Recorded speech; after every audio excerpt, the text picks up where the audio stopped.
It's Thursday, 23 January. Welcome to the President's Daily Brief. I'm Mike Baker, your eyes and ears on the world stage. Let's get briefed. We'll kick things off with President Trump's tougher-than-expected stance on Russia, threatening massive tariffs and sanctions if Vladimir Putin doesn't strike a deal to end the war in Ukraine. Later in the show, Russia suffers a major setback in Syria as the new government of Syria terminates a 49-year contract for a critical port, costing Moscow a key foothold in the region. Plus, big news on artificial intelligence. President Trump unveils the Stargate Project, pledging $500 billion over 4 years to revolutionize AI infrastructure. And in today's back of the brief, Yemen's Houthi movement, the Houthi rebels, announced the release of the crew of a cargo ship that they seized back in November of 2023. But first, today's PDB Spotlight. Now that he's back in the Oval Office, it appears President Trump is talking a tougher stance with Russian President Putin than many had anticipated. Trump took to Truth Social on Wednesday to threaten the Putin regime with massive tariffs and sanctions on Russian products if they fail to strike a deal to end the nearly 3-year-old war in Ukraine. It was the first time that Trump got candid about how he plans to pressure Moscow to come to the negotiating table, and also included some direct shots at Putin's leadership, according to a report from Politico. While Trump said he has a good working relationship with Putin and loves the Russian people, well, that's nice, he criticized Putin's stewardship of the Russian economy, which he said is, quote, failing due to the Kremlin's myopic focus on continuing the war on Ukraine. Trump said he does not want to financially harm the Russian people, but warned that Putin will leave him with little choice if he refuses to negotiate. In his post, Trump stated, quote, I'm going to do Russia and President Putin a very big favor. Settle now and stop this ridiculous war. It's only going to get worse. If we don't make a deal, he said, and soon, I have no other choice but to put high levels of taxes, tariffs, and sanctions on anything being sold by Russia to the United States and various other participating countries, end quote. The president added, quote, we can do it the easy way or the hard way, and the easy way is always better. It's time to make a deal. No more lives should be lost, end quote. Now, just how effective these proposed sanctions would be remains an open question. Trade ties between the U.S. and Russia have already been severely diminished since the war broke out, with Russian exports to the U.S. dropping from some $29.6 billion in 2021 to just around $2.9 billion in 2024. Analysts note, however, that the international community was concerned that Trump would begin lifting Russian sanctions once he returned to the White House, and that Putin hoped Trump would give him an economic reprieve. It appears that that may not be the case. As we've been tracking on the PDB, Trump had previously stated that he could end the war within 24 hours of assuming office, though he walked back those lofty ambitions earlier this month, telling reporters he hoped to resolve the conflict within 6 months. Separately, retired General Keith Kellogg, Trump's special envoy for Ukraine and Russia, has set a goal of ending the war within Trump's first 100 days. Since Trump's inauguration on Monday, he's significantly escalated his rhetoric towards the Putin regime. Putin had offered glowing praise on Monday of Trump's, quote, courage during the 2024 campaign and congratulated him on his return to office. But during a press conference Monday evening in the Oval Office, Trump issued his harshest critique to date of Putin and his leadership, saying he was, quote, destroying Russia by not making a deal. Trump continued, quote, he can't be thrilled. He's not doing so well. It's not making him look very good. Russia is bigger. They have more soldiers to lose, but that's no way to run a country, end quote. Well, he's not wrong. It's hard to overstate the carnage on the front lines, with Russian troop losses now exceeding a staggering 800,000. That's a number that includes both killed and wounded. Then there's the domestic front, where Russia faces persistently high inflation, labor shortages, and interest rates that are sitting at an historic high of 21% due to the ongoing war. Putin, for his part, said Monday that he was ready to engage with the Trump administration on the subject of reining in nuclear arms and ending the war in Ukraine, though he qualified his statements warning that Russia's territorial gains in eastern Ukraine must be accepted by the West if they want talks to get off the ground. But many in the West remain skeptical that his supposed interest in a peace deal is genuine, particularly since the Kremlin's rough proposals for peace amount to little more than a full Ukrainian surrender. Meanwhile, Ukrainian President Zelensky has expressed a willingness also to make a deal to end the brutal conflict. Following Trump's inauguration, Zelensky said, quote, "Ukrainians are ready to work together with Americans to achieve peace, real peace. This is a chance that must be seized," end quote. President Trump has indicated he plans to meet with both Zelensky and Putin in short order. Their representatives for the Kremlin have said no preparations are underway at this time. All right, coming up next. Russia loses a critical foothold in Syria as its port contract is terminated. And President Trump announces the Stargate Project, a $500 billion plan to transform AI infrastructure. I'll be right back. Welcome back to the PDB. Sticking with Russia, the Putin regime has just suffered an embarrassing blow to their strategic interests in the Middle East, as Syria's new leaders move to boot Russian forces out of the country. On Tuesday, Syrian media reported that the new rebel-led government terminated a 49-year investment agreement with Russia that allowed Moscow's forces to have a long-term military presence in the Mediterranean.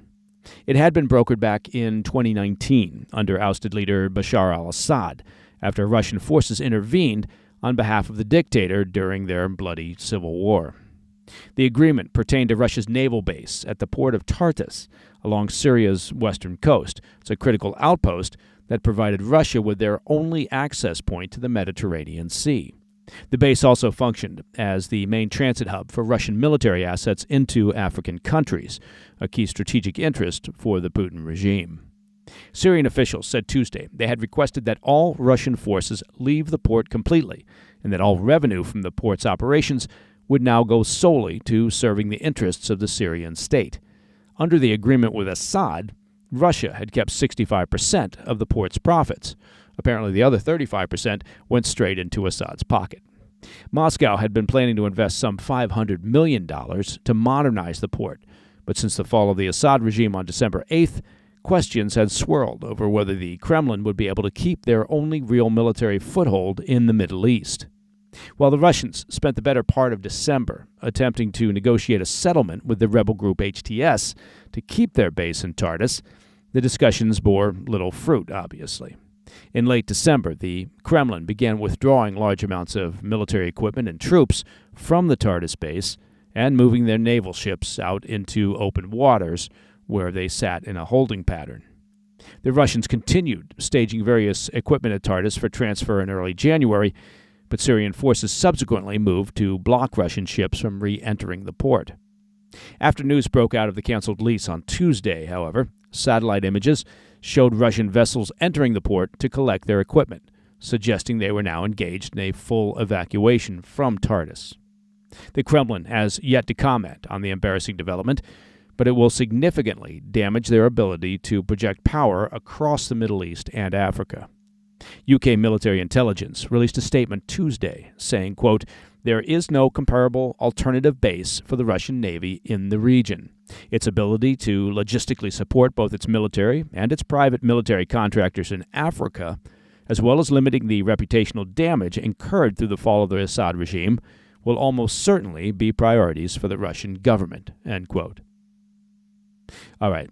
Shifting back to the U.S., there's major news in the world of artificial intelligence. OpenAI, the company widely known for its creation of ChatGPT, is partnering with Oracle, Japan's SoftBank, and the UAE's sovereign wealth fund, MGX, to launch what's been dubbed the Stargate Project. Now, if you thought this was going to be a sequel to the 1994 film starring Kurt Russell and James Spader, well, you'd be wrong. This $500 billion initiative seeks to establish a network of artificial intelligence infrastructure across the United States. The new company, unveiled at the White House by President Trump, marks the most extensive AI infrastructure endeavor in history. Well, AI has a relatively short history, so there's that. With $100 billion in immediate funding and the remainder projected over the next 4 years, the Stargate Project aims to generate an estimated 100,000 jobs to meet the soaring global demand for AI-driven data centers.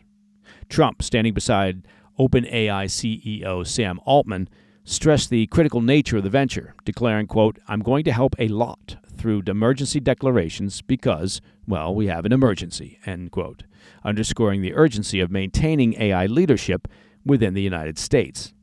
Altman called the venture, quote, "the most important project of this era," crediting Trump's administration for its support.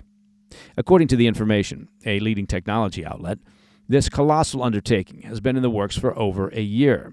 Construction of the first data center has already begun in Texas, with Oracle co-founder Larry Ellison confirming plans for additional sites across the nation.